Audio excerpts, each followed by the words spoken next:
Mm, wait, wait. You're not supposed to swallow. You're not supposed to swallow the flies. Yep. Oh. Oh, this isn't. Hold on. Hold on.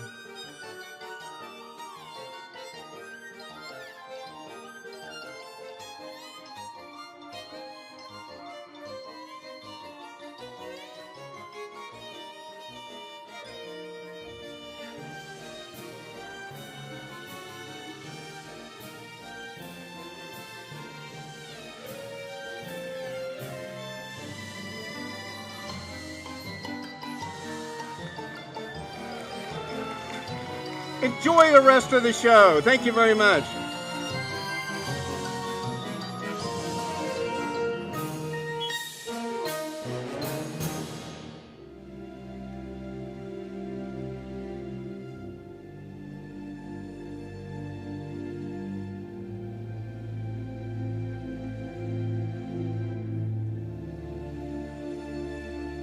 Writing and to the magic that was up here on this stage, but to the magic of this community. It's in the connection, it's in this community, it's the fact that all of you showed up here today on a Saturday afternoon. And with that, we're deeply, deeply grateful. So there's also some other important things that are going on around the world in our community today. And one of those is that journalism and freedom of expression are being tested. But there's something very, very rare, and yet I'll use that word magical again, that's happening here in Spokane. It's rare, it's historic, and it's bold. And that is the transfer of the Spokesman Review that's been owned and operated for 140 years by the Koontz family to the stewardship of Community Journalism Labs.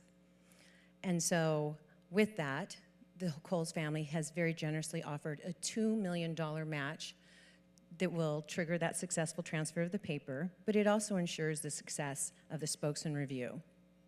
And so we're deeply, deeply grateful to all of you in this community who've already given. So I hope you will also forgive me for being very, very bold.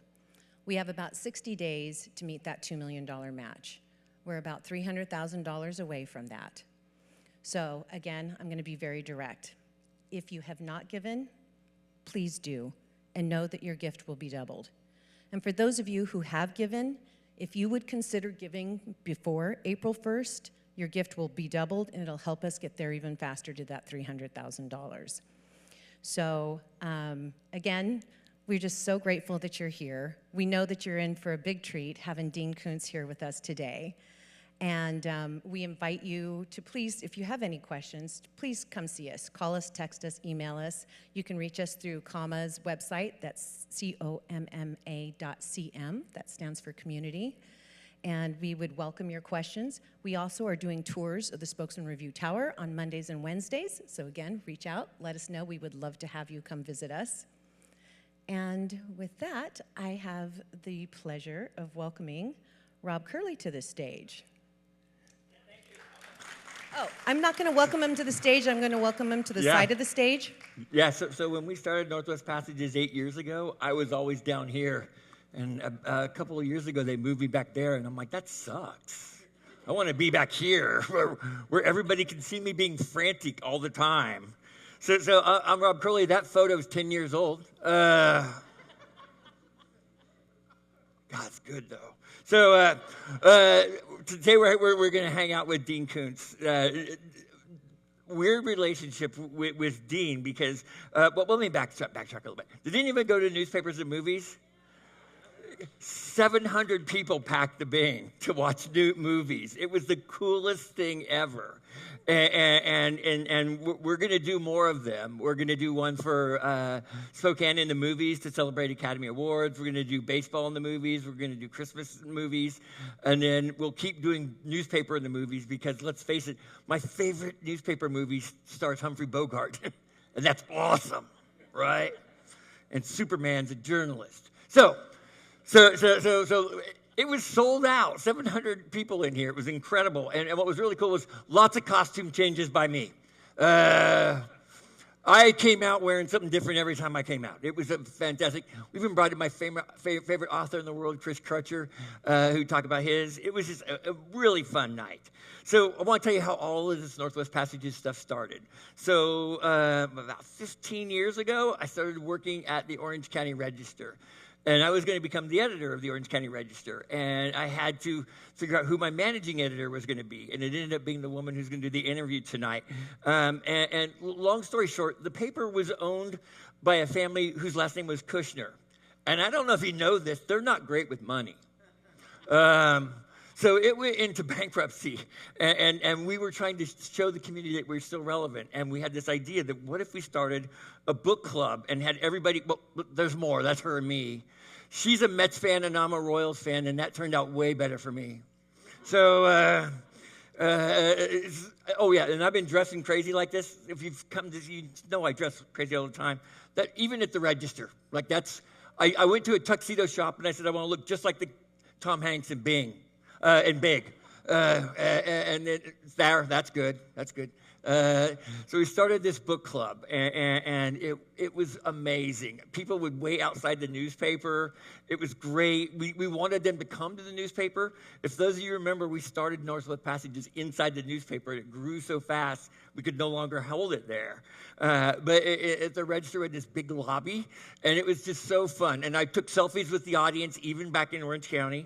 And our biggest author by far was Dean Koontz. We had to do him twice in one day. It was the coolest thing ever because we had a matinee, you know? And it was just so much fun. And there's all of us together. And I got to just point this out. That's my wife. Yeah, she's really wonderful. So I want to come back to this photo. I don't have good hair. I don't, and it was really bad then. It's just terrible. The other part is the dogs. You see the dogs in the front? Every time we've done an event with Dean, he asked us if we'd focus on the dogs. So every time we have, and I think I have some people to introduce to you. From Canine Companions for Independence, we have Hooper and Jetson. Are they down here? Yeah, okay, so afterwards, if you'd like to come see them, they're here. And the book is dedicated to them. So we're here to talk about Dean Koontz. So let me get this started. So Donna, who helped me start the Orange County Register's book club, came here to help start Northwest Passages, and now she's back. So let's look a little bit about this.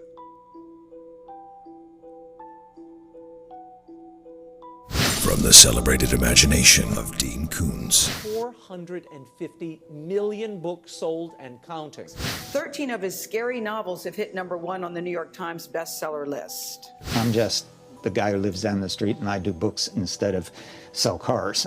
If that's true, then Dean Koontz is the Henry Ford of authors. The imagination's a muscle, partly, and the more you use it, the easier it becomes.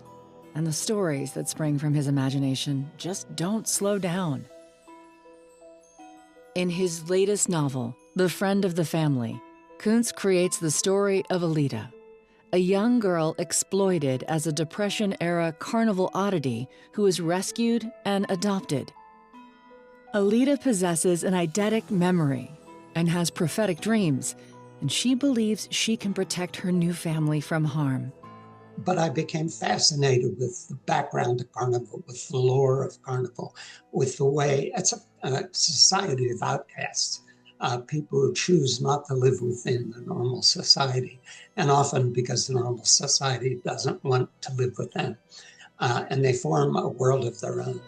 Northwest Passages is honored to host Dean Koontz in conversation with Comma Managing Editor Donna Wares.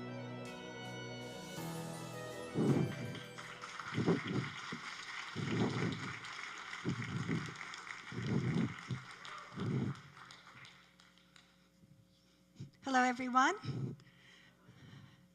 and welcome, Dean. It's so wonderful to have you here at Northwest Passages and wonderful to see you again. Thank you for being part of our community book club. Well, it's wonderful to see you after these. I don't know how many years it was when we last did this, but it's been a while, so it's good to be back with you in a new location. It is, and I love introducing you to the amazing people of Spokane, which is really one of the most amazing book communities I could ever imagine, and which is why I'm back and I'm part of CAMA. And so I wanted to start out talking, your new book is really such a change of pace in so many ways, and I wanted to address it right at the top. I'm wondering, what kind of feedback did you get from Elsa when she heard that the canine character in this book is a German Shepherd and not a Golden Retriever? Well, there were family discussions, certain disagreements, but they were all resolved by giving her more cookies. So that was okay. That's great, and I saw her in the background of some of your previous events, so clearly she's on board with the book tour. She's here right now, and she's hiding at the moment, but she doesn't hide too long. She'll strut her stuff before we're done, I'm sure. Well, we look forward to seeing that. I also want to talk about some of the other new elements in your book. Obviously, it's no surprise that it would be a thriller with many twists and turns. That's a classic, but you've gone into historical fiction and really a dash of magical realism, which was very interesting. You take us inside Prohibition-era Hollywood in such fascinating detail. And I was wondering, can you talk a little bit about why you wanted to tell this story?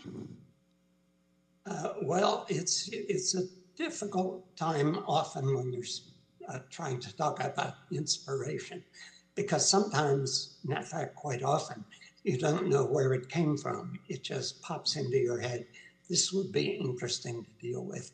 Other times, you know where it came from. I was listening to a song coming home from a studio meeting on a film project, and you're always in a very bad mood when you're coming home from a studio meeting about a film project. And I had my wife's car, and it was the days of 6 CDs on the music rack. And she had all Simon and Garfunkel, or Simon on Paul Simon's one of my favorites ever. And I was listening to a song called Patterns. And I'd heard that song many times, but all of a sudden a line in it, my life is made of patterns that can scarcely be controlled, totally inspired a novel that was set in my mind in about 15 minutes called Life Expectancy. So those moments you can get where it came from. In the case of The Friend of the Family and Alida, the lead character, I think it was I can't say there was a moment it occurred to me, I'm going to write this, but I think it was 3 things. One, I had a very unpleasant childhood, an alcoholic, violent father, deep poverty. We didn't have internal plumbing in our house till I was 11. And I have always dealt with that, because when you're growing up in that kind of family in a small town, the biggest element of it isn't the poverty, it's the humiliation of having that kind of father. He was a womanizer, a gambler, always in trouble, and everyone in town knew it. So that was part one of the inspiration, a character who suffered humiliation all of her life when the story begins. Now, what was the next part of that going to be? Well, I've always been fascinated with carnivals, because we lived across the street from the county fairground, and every time the carnival came, I snuck into it every way I knew how through the fencing, and I knew every way. And therefore, I'd lived for a week in among the carnies, and I loved that world. And I thought, what if this character who I am going to write about was somehow much an outcast, as I felt growing up. And she was an outcast in the carnival, not in the carnival, but from the world, because she was what would have been called a freak. Now, freak shows were outlawed in about the 70s, I believe. And that meant right away it was going to have to be an historical setting. There goes my dog. And that's sort of how it all fell together. And then one of my favorite periods of history is the 1930s to the 1945, say. We were between two great world wars. Art Deco is a great fascination of mine, and the movies of that period are likewise among my favorites. So that sort of all fell together, and there was a novel about somebody who at 17 had led a life of humiliation by being exhibited in a freak show, and one day is rescued from it by a family with exceptional compassion. And when all that fell together, I thought, wow, this is going to be an interesting book, quite different. I've written one other book set in what would be called an historical period now, the 60s, but this goes back quite a way further. And it was quite a challenge, but quite exciting as well to research the period I already felt I knew a lot about and found out there was much more I had to learn. The era that you create at the museum, what you call the Museum of the Strange, travels to the carnivals and the speakeasies, and you really capture that. And it starts out, pretty dire, and yet you spin a book that's full of empathy, acceptance, and family. Did you deliberately tie those two opposites together? I think it was probably writing out of my youthful experience of being an outsider in a town because of our family. And actually, my mother was a great person, but very sickly and unable to deal with my father adequately. And that, I think I always dreamed of somehow being discovered as belonging to a different family. And what Alida, who is in this carnival freak show, called a 10-in-1 in those days, because there were 10 human oddities in the show. All of them, by the way, except for her, all of them in freak shows at that time were participants in the box office. So they could get quite rich for their time, but Alida was not. She was essentially owned by the carny who owned the 10-in-1. And I think in some ways I was writing about my dream as a child of finding out that I belonged in another family, because this carnival guy who runs the 10-in-1, when the carnival is out of season, he takes Alida around to very high-end speakeasies where they had orchestras, floor shows. The people came wearing tuxedos and gowns. And he used her as an opening act to the main act in the orchestra of those speakeasies. And one night, this couple shows up who has great wealth for the time because they were successful in silent movies and are moving into talkies now as producers. And they essentially buy her from this carny, but not for any negative purpose, but to fold her into their family as essentially one of their children. So in a way, I think this book was as an adult, of quite an advanced age, writing about something I dreamed about as a child, and finding your way into another world that is radically different from the one you've been raised in. I was reading it and noticing that your character, your main character, the young woman who has all of these things happen throughout her journey, finds comfort in two ways, one through books, and the other through the company of a loyal dog. And that, of course, made me think that mimics your own story. So let's first start with the books. You've written in the past about the life-saving power of books. How did books save your life? Well, when you're growing up in the kind of house I grew up in, you kind of accept that all families must be this way, that when the door closes, even those families that seem so much happier and more well-to-do may, inside the closed door, be just like yours. All the argument, all the violence, all the despair that goes with it, and you think they're that way. Well, one great advantage of books and reading so many as I did as a child was that it showed me there were other families, there were other ways to live, there were other things to hope for or try to achieve.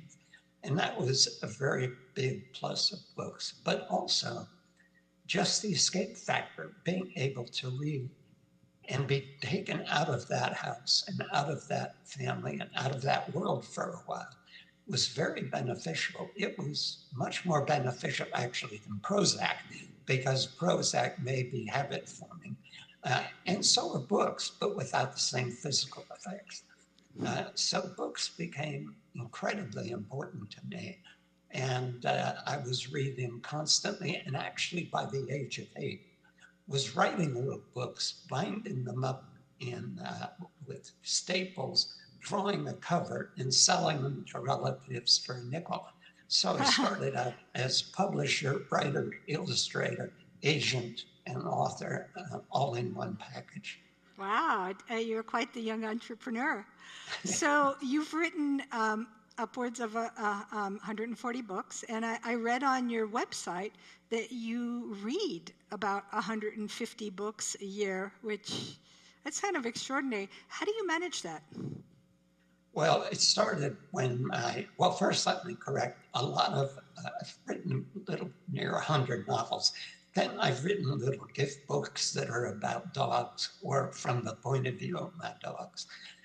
Some of those have been quite successful. And I've written books of poetry for kids, funny poetry. So I've written all kinds of things, whatever takes my fancy. But it's, now I forget your question. Oh. About your reading, yes. I mean, not only are you an astonishingly prolific author, but just to have the ability to read so many books. How do you pull that off? Well, when my wife and I were first married, we were high school sweethearts, and we were married, but without almost anything. We had a car, a used car, $150 in our clothes and our jobs, and that was it. And as a consequence, we couldn't afford a television set. So we read books, which you could check out from the library. Or in those days, a paperback was 50 cents or 60 cents. So we could afford that. And we read every evening. And in those days, in the end of the year, we kept little lists of the books we read. And we each read close to 200 books a year in those days, in evenings and holidays.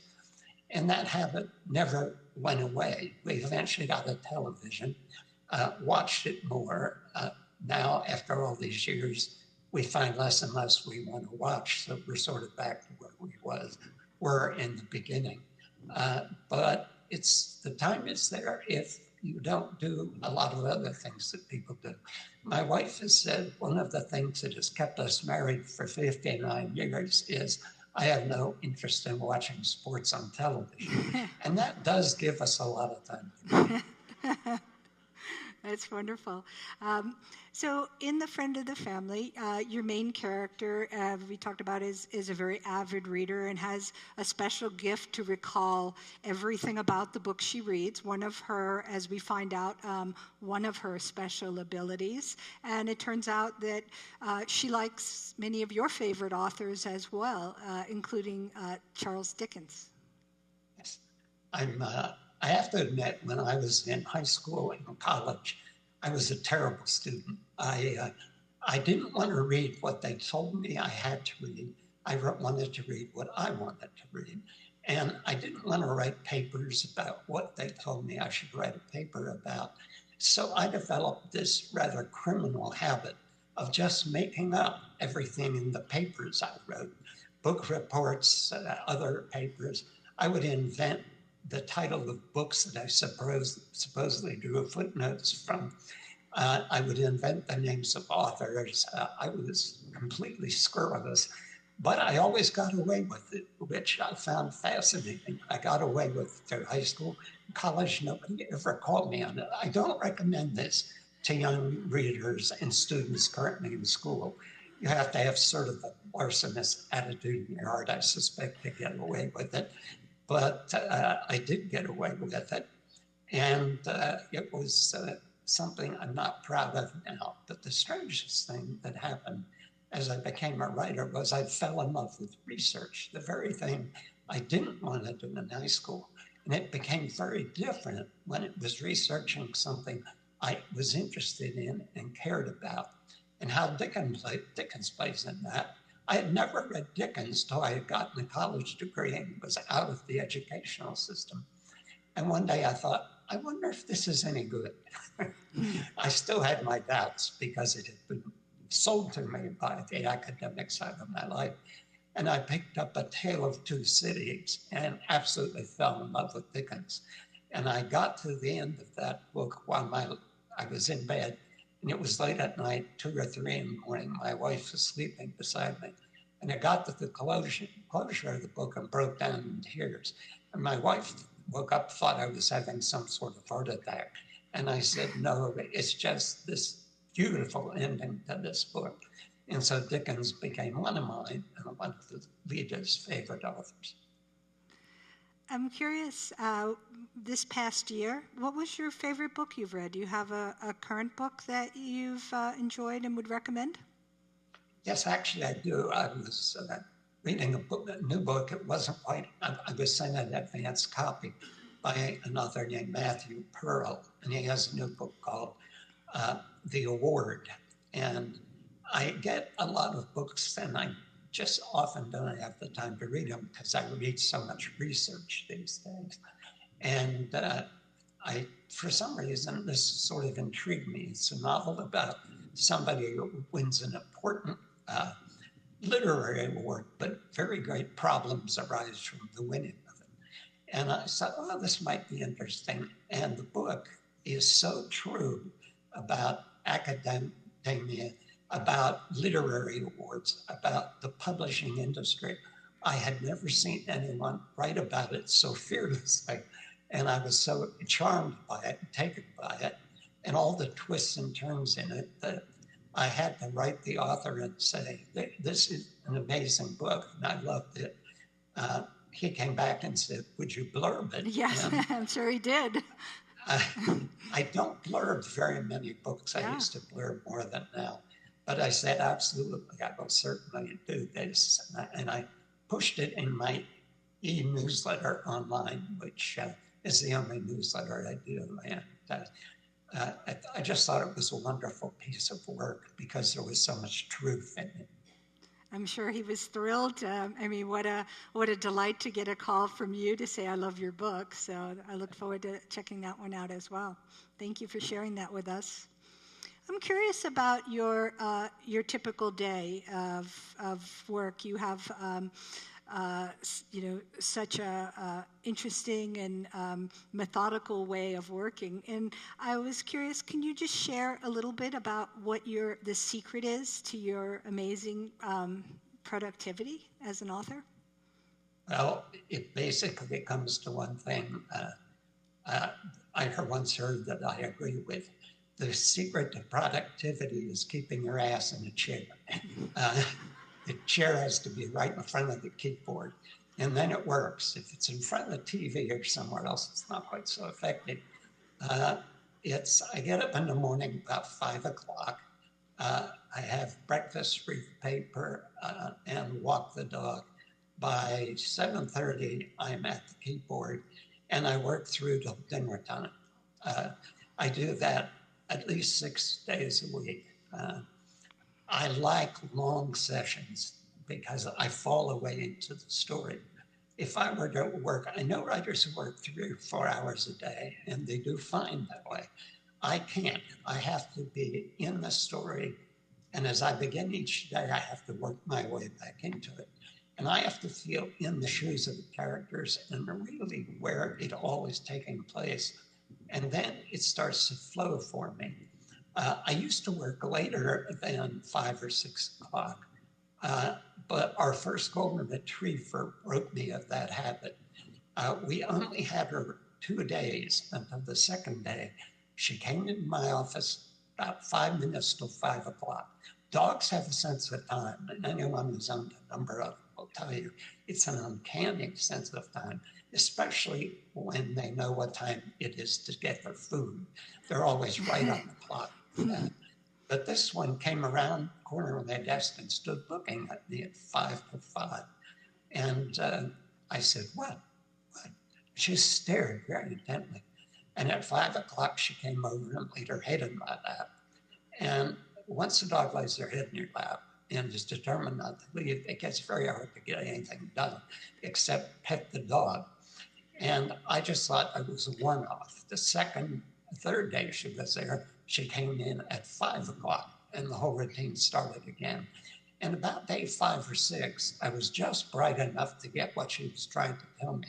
It's time to go play. It's no longer time for work. And I started quitting at 5 o'clock, which I largely still do. So I worked from 7:30 till 5, which is still quite a lot of hours to get into that day. And productivity results from that. Fortunately, I've never had a dog that tries to stop me at 3 o'clock because as beautiful as Goldens are, you can't reject them. So I'd probably be stopping at 3 now. I'm curious that one of your daily part of your writing process is to put your manuscript away for safekeeping every day. Can you talk about why you do that? Well, this habit started, I was stupid enough to mention this in another interview with him, which now I have to answer. I save manuscript at the end of every day. I save it, then I save it to a CD backup, and then I put it into a box and take it into the kitchen and put it in the refrigerator, because my feeling is that even if the computer crashed and the backup crashed and the community was destroyed in a fire, the manuscript in the refrigerator might survive when they came back to the burned out site. And I know that sounds strange, but it's a habit I can't reject. And on those nights when I forget to put it in the refrigerator and I go to bed, I always remember I've forgotten and I have to get up, go downstairs, get the script and put it in the icebox. But it's worked. I've never lost a work in progress. And it sounds like you shouldn't mess with it. This is really clearly working for you. That's great. You've mentioned in the past that you've modeled some of the strong women characters in your book after your wife, Gerda. And I'm curious, did she provide any inspiration for anyone in the friend of the family? I think the wife in the family is probably based on she's a very emotionally supportive person, a very together person who knows how to get anything done. My wife's background is in accounting. So I have never balanced a checkbook in my married life. And in fact, I've never balanced a checkbook before my married life. So she takes care of things. I mean, I know if it's in her hands, she'll deal with it. It'll get done correctly. And that's like the wife in the novel, The Friend of the Family. So I draw upon her very often. My wife is sort of not afraid of anything, and that's a great quality to have in a wife or in a husband. I know you and Gerda were high school sweethearts, and obviously you've talked in the past about your relationship and your partnership. What's the secret to keeping your partnership so strong for so many years? I think it goes back to the first date. I'll tell a story about that. First of all, we were in high school with 1,200 students. It was a small farming town, but they came from all over the county to that junior and senior high school. And so it was the town was 4,000 people, so 1,200 in the high school was pretty odd. And she was every year president of her class from 8th grade on. I, every year from 8th grade on, was the clown class in my class. So we lived in different worlds within those 1,200. And I had never seen her at that time, and I was 1 year ahead of her. I was a senior, she was a junior. And one day I saw her in the hall in classes, or actually it was in, I don't want to lengthen the story, but I was in a car driving around on the weekend with my best friend in high school, and she was standing on the street corner. And we stopped at the street light, and I said to him, "Who is that?" And his dad was the town banker. My dad was the town drunk. And he said, "Oh, you don't want anything to do with her." And I said, "Why not?" And he said, "Her dad is the town shoemaker." I thought, well, this isn't a class issue. My dad's the town drunk. It's a huge step up to become dating the town shoemaker's daughter. And I therefore proceeded trying to ask her out. The first time I asked her out, she said, "I can't. I worked that night in the dry cleaner." So I worked that evening in the dry cleaner. And I was a kid so shy that I couldn't ask a girl out twice because I knew everyone knew who my family was, my father was. And I assumed that's why I was being turned down. So I asked her out a second time and she said, "Oh, I can't. I'm working in the movie theater that night." And I thought, damn, she forgot the line. It's the dry cleaner. But somehow I got the courage to ask her out yet again. And this time she said, "Oh, I can't. I'm babysitting that night." And it turned out she was. She had part-time jobs and babysitting because her father was an immigrant from Italy. And his philosophy was, when you reach the age of 13, if you want anything, including new clothes, you have to go earn it. So she had all these part-time jobs. Somehow I got the courage to ask her up yet again. And she said, "Oh, I can't, I'm busy that night." And I had been very cunning. I didn't ask her out until I felt I was asking her somewhere she had to be. And I was asking her to her class dance. As president of her class, she surely had to be there. Instead, she said, "Oh, I can't, I'm busy that night." And I said, "You can't, you're the class president. It's the class dance. You have to be there." And she said, I'm going to be there, but I have to sell tickets for the first quarter of the night. Then I have to sell refreshment for the second quarter of the night. Then I have to run the record player for the third quarter of the night. And then I have to be in the cleanup crew. And I said, "Well, then that's going to be our date." And it was our date. That was a Saturday night. On Monday, I was standing at our locker in the corridor, being just the kind of anxious, nerdy kind of date that a woman would turn down on reconsideration. And as she came walking down the hall to her locker, I got up my courage and said, "I had a wonderful night on Saturday. How was it for you?" And she said, "I laughed so hard all night. I had a sore stomach the next morning." And I went, "All right, this must have worked." So that has been, I think, the secret of our marriage. We have the same sense of humor. And I was a class clown, and I've never stopped being one. And there is nothing that happens in life that you can't laugh at given enough time. That's the secret, though, given enough time. Well, thank you for that wonderful advice. That's terrific. So I know you've both been supporters for many years of Canine Companions for Independence. And if you were here in the theater, you'd see that we have some volunteers and two amazing dogs with us here today, Hooper and Jet.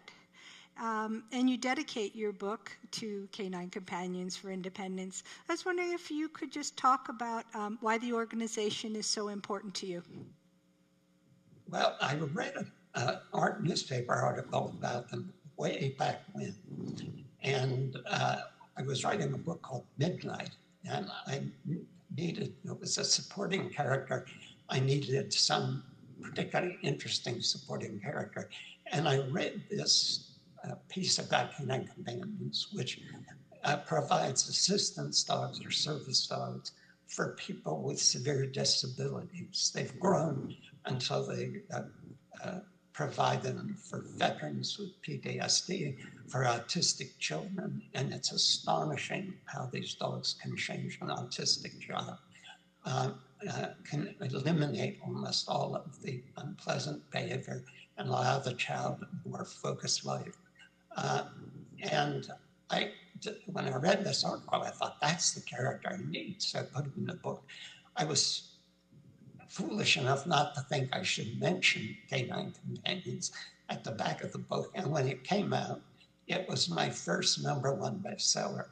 And some people from Canine Companions wrote to me and said, oh, on the paperback, would you mention that we're a real organization and put something in the back of the book about us? And I slapped myself upside the head and said I should have done that already.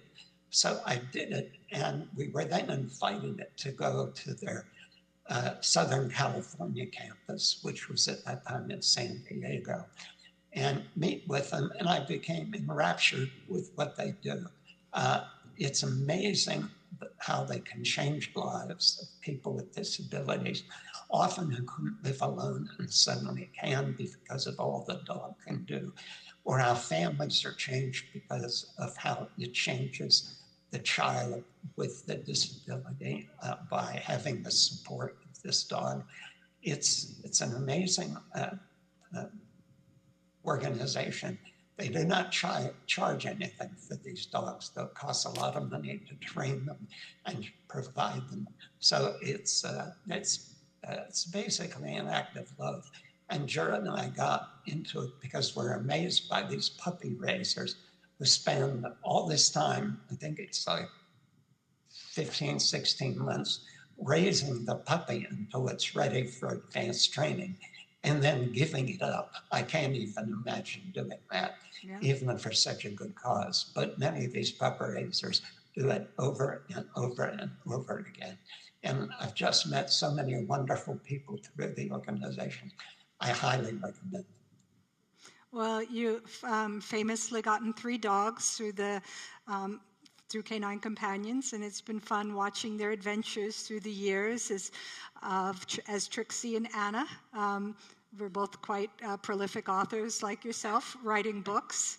And now you have the wonderful Elsa. And you told us recently that she's working on a screenplay. Can we get the details on that? Well, first of all, these are release dogs that get to, well, Trixie, our first, which I see there, she was in service with a young woman who had lost both legs in a traffic accident, beautiful girl. And Trixie was in service, but then developed an elbow problem and needed surgery.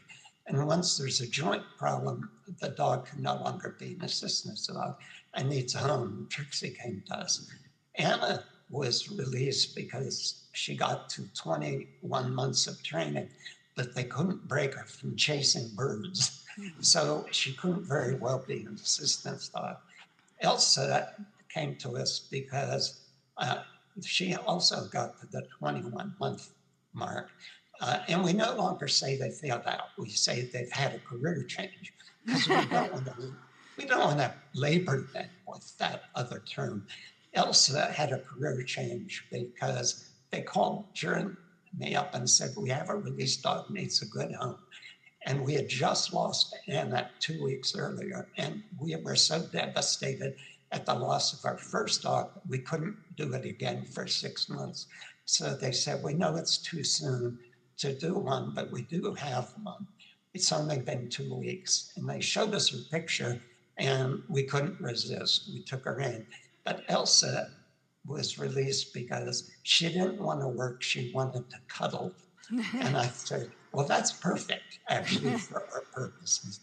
And our first 2 dogs, I wrote books. I think it was 6 books. Yeah, it was a lot. They were, Yeah, with Elsa, and a couple of them were bestsellers. And so then I did a book with Anna that did very well also.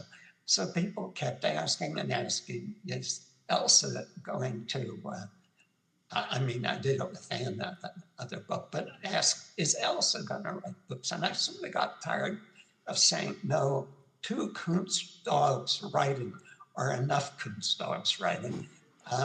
But I finally said to somebody recently, no, she's not working on a book, she's working on a screenplay. If she ever delivers one, I'll let you know. And I Oh, think thank it you. would Please, probably be- please keep us posted because we'd I like will. all the details. It So, would probably be a good movie. But so in the Friends of the Family, you introduced the German Shepherd character, Raphael, and you mentioned that he's as handsome as Rin Tin Tin, but can't act. Can you tell us a little bit about that character? doing the research of the period 1930 to 44 in the film business and all of that, you come across the name Rin Tin Tin because it was a big star in silent films, which were just going away in 1930 and sound was coming in. And so I was reading about, because I decided I wanted a dog in it, but a different kind, because Rin Tin Tin was such a star in silent films. And I was reading about it, and I discovered that he wasn't the first dog they were looking for film, but they couldn't find a dog who would actually do what they wanted. And it was burning up huge amounts of film trying to get him to do things.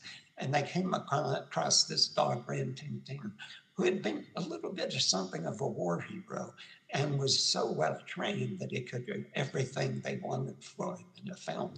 And I thought, okay, so I will have a dog that is the mirror of Rin Tin Tin, but was one of those dogs that failed to be able to act. And I just thought it would be sort of amusing to have him be a dropout. One of the many amusing characters from the real life Hollywood stars and even the Chef Boyardee. There were so many just interesting characters in your story as it unfolded. And of course, at the heart of it is the kind-hearted couple who rescue Alita and take her into their family and with their 3 children and how her life changes. And of course, you have a monstrous villain or 2 in there as well. Without giving away any spoilers, because you really keep the readers on the edge of the page right to the very end. So without giving anything away, what would you like people to take away from this book? Well, I hope it's very suspenseful and all that, but it's really about a book that simply takes the position that to some degree, we're all of us outsiders.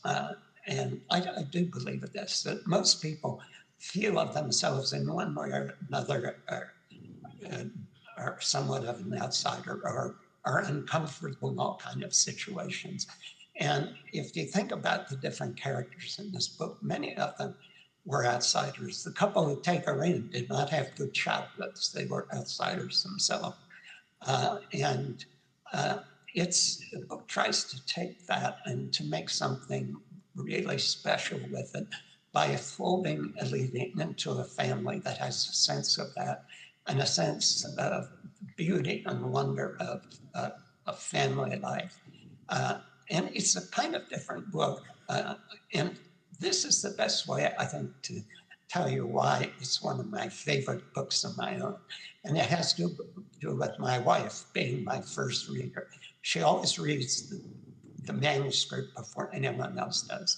And she's my toughest, but also fairest critic. And when I know her reading time, I know how many pages she gets through in an hour. I gave her this script. I finished it on a Friday morning, 6 o'clock. I handed it to her to go read. And I thought she'll be done with this around noon on Saturday. And it's a different sort of book. So I was very nervous about what she'd think of it. And noon on Saturday came, I'm working in my office, and I look at the clock, she's not there. I wait, 1 o'clock, she's not there. 2 o'clock, she's not there. 3 o'clock, 4 o'clock. A little after 4, I hear pots and pans banging in the kitchen. I know she's finished the script, and now she doesn't want to come talk to me about it. So I got and never has this happened before. So I got my nerve up. And I went into the kitchen and I said, well, and she looked at me and said, I don't know how to talk about this book. Well, I've always had a lot of self-doubt. My first thought was, oh, I've written a loser. And I said, what can't you talk about? And she said, well, I needed 2 boxes of Kleenex to read this novel. And I went, yes, that's the intention. Not to make you cry, but to make you feel. And then if you want to cry, go right ahead. I think keeping some Kleenex handy for this book is a good suggestion for anyone who hasn't read it yet, and I'll leave it at that. Well, so this is my final question I wanted to ask you, and I don't know if you're aware of it, but just this month, Spokane has added direct flights from Orange County. And of course, you live in Orange County, very close to John Wayne Airport, I happen to know. And I'm curious, is there any chance we might get you up here in the future? There's always a chance. I will say this, I used to fly, but many years ago, I was on a flight to New York City, and we had high turbulence, such that we were dropping 3,000 and 4,000 feet in 2 seconds. The plane was just plunging and then coming back up and plunging, and people were screaming. And it was a hairy trip. And there was a nun on the plane, and she was in habit. This is many years ago. And we got to a point where it was so bad that the nun got out of her seat and started to shout, "We're all going to die." And I took that as a sign that I should not fly for a while. And I did not fly for quite a while, but one never knows. I may end up coming to Spokane. I'm 80 years old now, so how much longer can I expect anyway?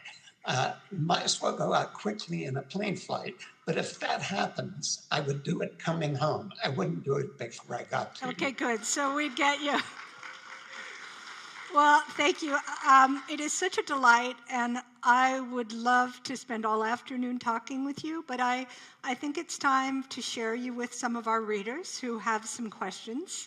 And so we'll set that up and invite anyone who would like to come and ask questions.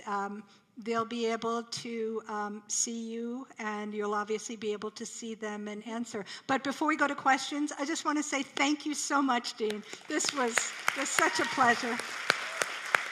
Really such fun. I am super excited that I don't have to run around the theater. But this way, he can see you, ask the questions. Please don't be shy. You just have to walk up here to do the question. It's all good. There are people in line at 2 hours ahead of time to get in tonight, or this afternoon, I keep saying. And they're sitting in the back, and I know they would have a question, and they should move up here. You should. I knew this was going to happen.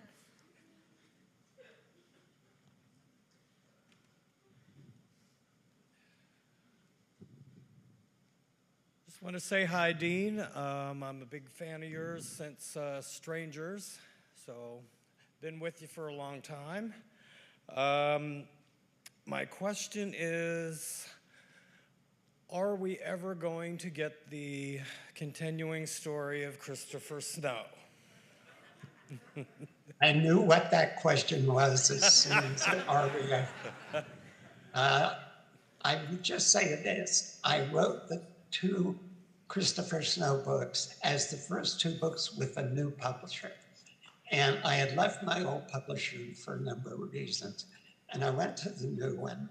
And the second Chris Snow was delivered, and the publisher absolutely hated it and tried to put me through rewrites of the last 80 pages that I knew I couldn't do. And I liked this publisher as a human being, and I didn't know what to do. So I said, in order to save our relationship, I said, look, I'm supposed to do a 3rd book, but I'll do you a different book first so that you get something you like. Because if I had delivered a 3rd Chris Snow, I don't think I would have had to get another publisher. I don't think he would have stayed with me. And I didn't want to do that. So I delivered, I think it was False Memory. And then I was about to go back to The Third Personnel, an idea for a book called From the Corner of His Eye hit me. And I was so fascinated with the idea, I had to write it. The next thing I knew, I was several books down the road, and I still hadn't done number 3. Now I'm with a different publisher, and the problem is the previous publisher owns the first 2 books. So we get into all kind of legal entanglements. I know how many frustrated people there are. I was frustrated myself, and maybe the day will come when I'll just back up and do that no matter what the legal entanglements were. But those are the kind of behind the scenes things that happen.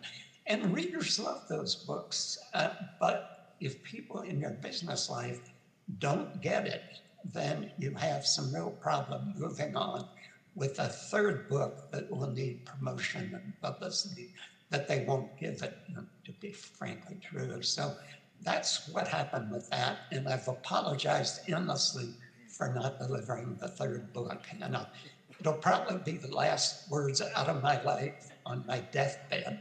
I'm sorry, I never got Ride the Storm. All right. Well, thank you. All right. Thank you for that question.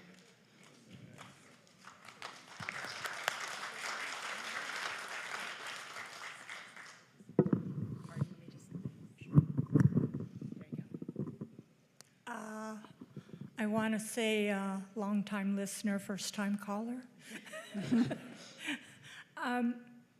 In The Friend of the Family, you use Alita's dreams as prophetic dreams, but you use dreams a lot in your books, and I'm wondering how you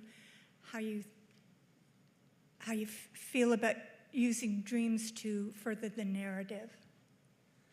Well, I've had dream issues my whole life.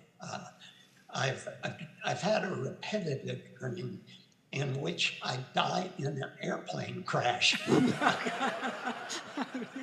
I've literally had it maybe 50, 80, 100 times. But what's odd about it is I'm not in the plane.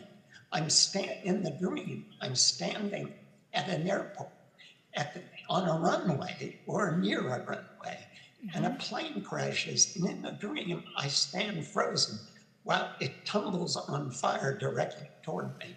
And I always wake up before I perish, but it's a very odd dream to have. I've had a number of different dreams that I've had a couple. People think I get a lot of novel ideas out of dreams. I don't. I've had 2 novels that came to me as dreams, and over all these years, that's not a very high percentage. As for using them in novels, this I will give, in this book, I give credit to my editor, Jessica, on this. I delivered The Friend of the Family. She's a very good editor and sweet. I delivered a book after this that she sent to me 1 page of little suggestions and said, if you don't want to do them, don't do them. That is not how relationships with editors usually work. But she gave me some good thoughts on The Friend and the Family. But one of them she gave me was, she said, I think you should write a dream sequence at each of the part breaks in this book, of which there are 4, and then have them be something that your character, Alita, wrote long before this family ever meets her and adopts her. And I thought about it, and she explained why, and I thought it was a very good explanation. So I sat down and wrote those dreams. Now, the dreams are not identical. They're very subtle dreams about what may happen to her, and they need to be kind of interpreted. But in the end, and I don't want to give away a spoiler, the family learns about these dreams as a way that helps them manage their grief. Oh, I'm giving things away. I shouldn't give away, but yeah, I think dreams are interesting tools, but you can let them get out of hand. So, but in this case, it was a very good editorial suggestion, And that's how they ended up. Then I had to figure out what these dreams would be because I didn't want to give anything away. Okay, thank you. Thank you. What a good question. What a great answer, too. Got another one coming? Not me. No? Yep, right behind you. Can he see us? Yes, he can see you. Hi, Dean. I was introduced to you a long time ago, 1987, when you wrote Watchers, and they did a film regarding a very highly intelligent golden retriever named Einstein. In the story, the dog uses Scrabble blocks to communicate and spell words. As a dog lover and knowing many dog lovers, you draw us to your whimsical characters regarding their desires and their warmth and how they see the world. I just wanted to compliment you. I've known 5 golden retrievers in my life, and I understand them. I get them and they get me. So thank you.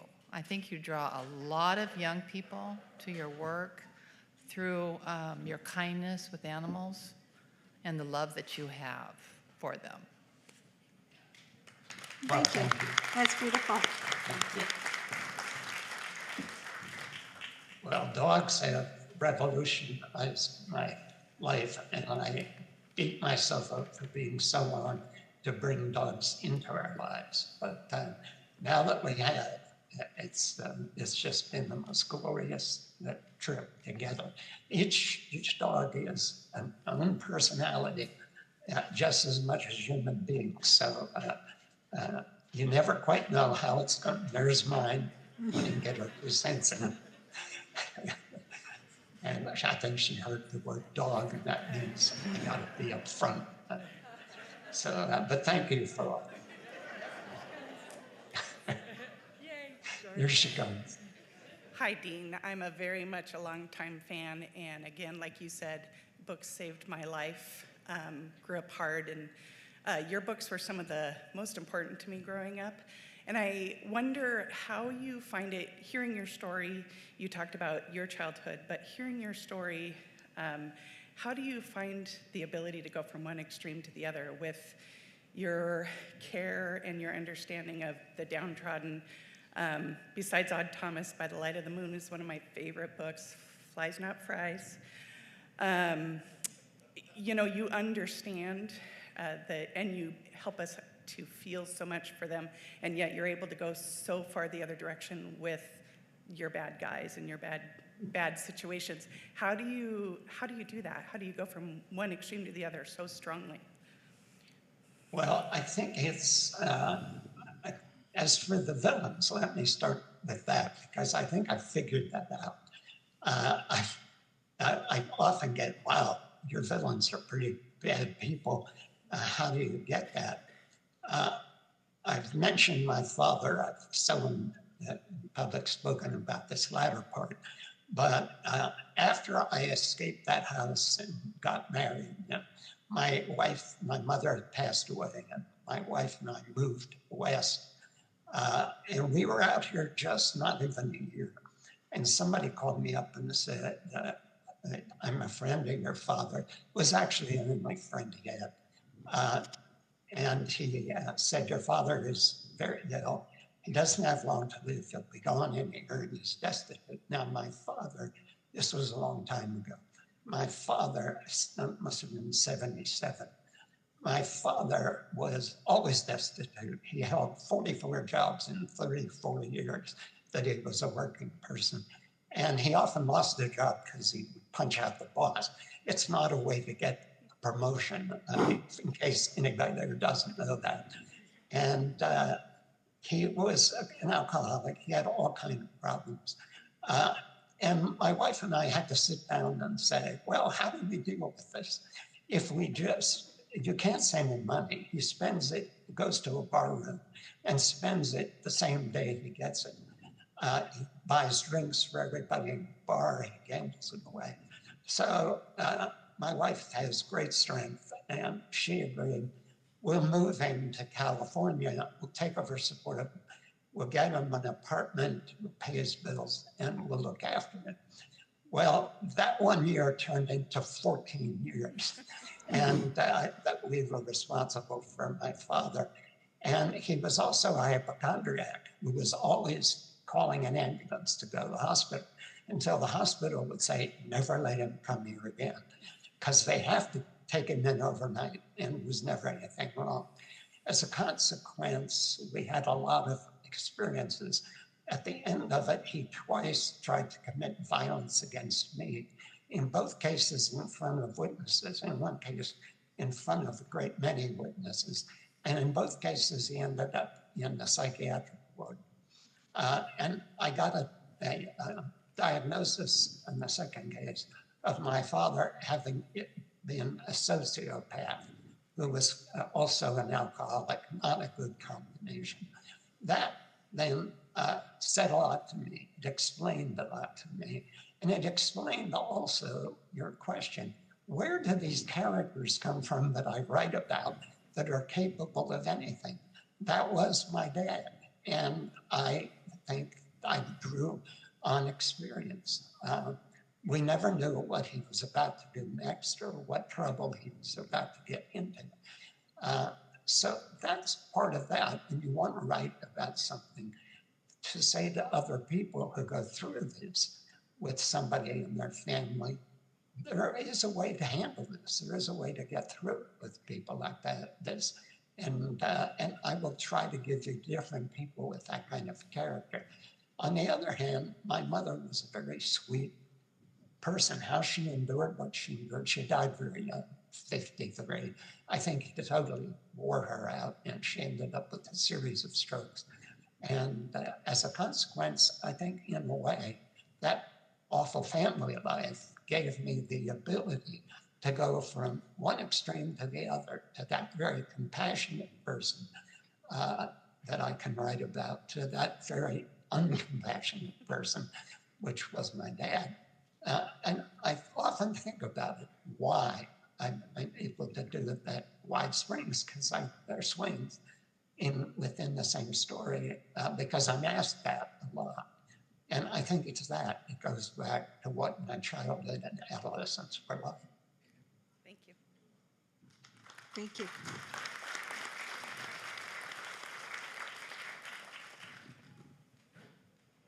The X is the spot? All right. Mercy. This is almost as good as talking to him in person. Technology, I tell you. Anyway, I was wondering, of all the novels that I've enjoyed you writing, Dean. Uh-oh, is that me? Yeah, ooh, now I'm scared. No, some of the novels that I really, really enjoyed is the Odd Thomas series. And I was wondering if any more, you're going to write any more regarding that character, Odd Thomas, and his friendly ghost friends. And maybe I'm not speaking. To me, it seems to me like I'd like to know where you got the concept of him. Is it possible that at one time you were a little bit like him? Well, I don't see the dead among us, but I will say all the times I've seen my own face on the screen, I have your very reaction. Oh my God, is that me? And somehow in a mirror, it doesn't look the same way. But I wrote 8 Odd Thomas novels, and I never imagined, I knew I was going to write a few. I was working on a novel called The Face, and partway through it, I was having a good time with it. I loved the characters, and it was going well. But suddenly into my head came the line, my name is Odd Thomas, I lead an unusual life. And it had nothing to do with what I was writing. And I turned around, I keep a yellow legal pad beside me to jot notes to myself about things to remember to cover in later chapters. And I started writing that line out so I wouldn't forget it. And the next thing I knew, I was writing the whole first chapter of the first Odd Thomas novel, which I spent the whole day doing it. And nothing like that ever happened to me before or since. And I thought, okay, when I look at that after I finish the face, I'm going to think it stinks because I wrote it all so fast. I went back after I finished the face months later and looked at that chapter, and it ended up almost word for word in the book. I don't know where that came from, but I loved that character so much that I wanted to write more with him. Now I'm back to the same publisher who 2 times didn't like books of mine. And the second one was Thomas, which he disliked so much he wouldn't talk to me about it. He said the editor had to talk to me about it and give his concerns. And he knew I wanted to write more Thomas books. So we had a deal that I would write a book with something else between each of the Thomases, which I pretty much did. That book series could have gone on a long time as far as I'm concerned, but I felt so close to that character that in the first book, I had made a promise to him that I don't want to give anything away to people who haven't read it, but the promise had to do with something he got on a card out of a fortune telling machine in a carnival. And I felt so much for that character, I thought, I have to give him what he's been promised and what he expects. So in book 8, which is called St. Claude, that one, he got what he's been waiting for. If I were to write more, which I wouldn't mind doing, I'd have to back up, put them in between other novels in the existing series. It is something I've thought about, so I don't rule it out, but we'll just have to see. The problem again is those books were owned by another publisher and with a different one. Also, there was a half-decent movie made of the first book. It could have been a great movie, but the director, who also read the screenplay, had some of his budget disappeared. I won't say what happened to it. I'm not sure he even knew, but he had a $35 million budget. And one day people came to the site in Santa Fe where he was filming and said, oh, by the way, you only have $17 million. And he had to suddenly, while shooting, rethink the entire movie. So it never turned out to be as good as it should have been because his screenplay was fantastic. And I've always felt sad about that and hopeful that somebody else will come along and make that all over again in a proper way. So if I could write a book and encourage them to remake the movies because of that, read the first movie because of that, I would do it in a minute. But otherwise, I tell you again, I'm 80 years old, so you got to be careful about starting a new series. Well, thank you. I think we have time for maybe one more question. Yeah, if we're on the same page.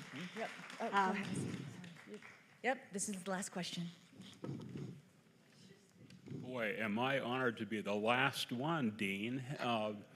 I've been sitting in the back here, and tears have been coming down my eyes when I've been watching this, and I go, what am I, a big baby for? Can I actually go up there and say something to this guy that I revere? My wife, who's sitting back there of 50 years, she's called me a pet keeper. That would be a good name of your next novel. She calls me a pet keeper because I've been working with animals since I was born. We have 2 dogs, 50 pigeons, or 100 pigeons, and 50 falcons, because we breed falcons. And I told her the other day if we could rescue German shepherds or some dog, because we live on a big piece of land, I'd do that. But what I'm saying is, so I've been back here sobbing, and this is such an honor, but I wanted to get up and thank you because every book I read of yours, and I've read them all, and now I'm getting big print at the library. And I'm reading a quarter of the book, and I find out I already read it. And so I'm getting old. But the thing I wanted to say to you, because I've been a bit of an outcast as a pet keeper, but is I can count on every one of your novels bringing out something good about humanity. And I find that passage, and I'm sitting in bed, and I only read 3 pages a night. And I hit that spot, Dean, and I cry because I can count on you taking us down to the depths of humanity, but you always, you always bring us really back up. And I thank you for that. Thank you. Wow. You did. Wow, It's, what an ending. Any final words, Dean? I always like to Yes, give the author the last word. Well, for that gentleman there, I want to thank him for that. First of all, the reason he's sitting in the back row up there crying right now, I explained earlier, when you see my face on the giant screen, you're going to end up in tears. That's just, I'm sure that's happening throughout the audience. Then I like the idea of raising 100 pigeons and getting a bunch of German shepherds on the same property. Those shepherds are going to be very happy. It's that the things really work. Now, I so much, I used to love going to book signings. I still would if I could do it. But meeting people and getting their comments and questions, it's always uplifting. And as for that uplifting thing, I'm an optimist and believe humanity has a long way to go. And I have never been one who budgets it or designs his readings about how bleak the book can be. A lot of books, a lot of writers have a very dark view of everything. There's a lot of apocalyptic fiction out there. I have a different view of humanity. And so it ends up in the books. And thank you for noticing. Well, thank you, Dean Koontz. What an honor. That'll end our interview, and I'd like to turn things back over to Rob Curley, who has some others. But just my heartfelt thanks to you, Dean. What a pleasure. Well, we need to thank Dean. How cool was that? Yeah. Hang out for a day. Thank you so much, Dean. Everyone had a great time. I'm going to step away. So I have a secret about his book that because you guys could have watched this streaming at home, but you came here, so we have a good secret. I mean, you're gonna humdinger. It's a good one. So first we have a little raffle. Every Northwest Passages for the last 8 years, we've given away this print, and you can't buy it. You have to win it. And tonight, Stephen Meltzer won it. So you can get it at the back. When you go to the back table, they'll have it for you. We turned it into a Warhol. Donna Howard gets that. And we have lots of swag. This is one of my favorite shirts that we have because we have released a beer called First Amendment Beer with no lie. And right now, I know, it's so great. You see the Eagles carrying the paper. So it's only available to our First Amendment Club members now, but when the community takes over ownership of the paper, it's going to be available everywhere. But the shirts, that's when we announced we were going to be community owned, we got them, and people love them. So Linda Anderson, you're going to get one. Dave Carr, you're going to get one. And the interesting thing that we found out about this beer is that it's Freedom's favorite beer. So we had to make shirts for that. Again, everybody loves these shirts. Here is me modeling it with Stacy Coles. So Karen Roan, you're going to get one. Monica Thompson. Okay, this is one of our new shirts. This is great, right? It feels like so appropriate. And then look at the back. We don't even tell you it's about the newspaper, but guess what? Boom. So Bonnie Woolman, you're going to get one of those. Right.